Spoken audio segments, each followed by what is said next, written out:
Okay, so now another naturally occurring phenomenon that is somewhat less common than just reflecting off of a piece of glass is something called birefringence.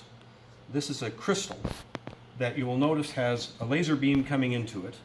Let's take our screen over here. We only have one beam coming in, but it comes out the other side. There's two.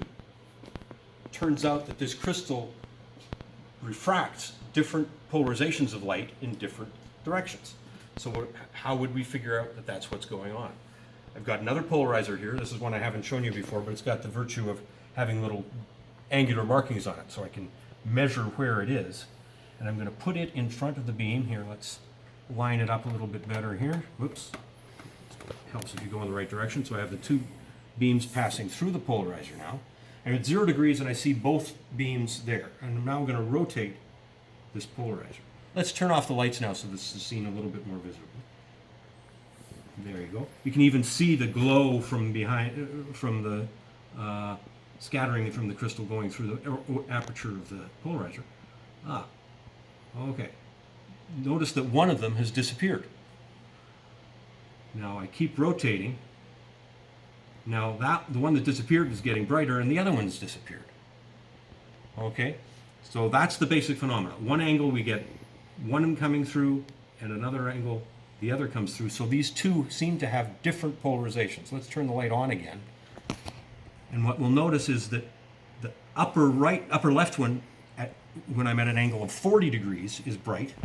I keep rotating here, and the lower one on the right gets brightest, and the upper left one disappears when I'm at 130 degrees.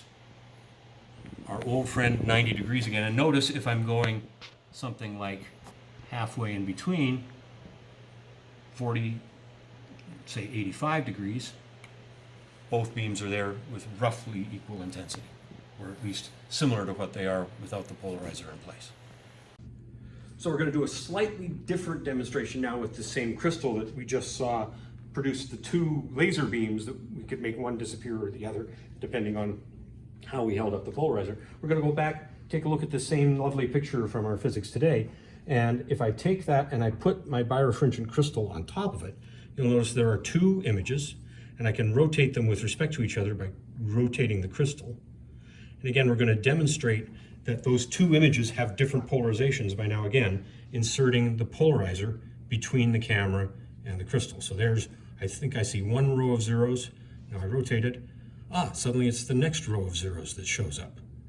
Again, I can go back, and here I see both of them faint for a little while, but now I go back to the upper right and lower left.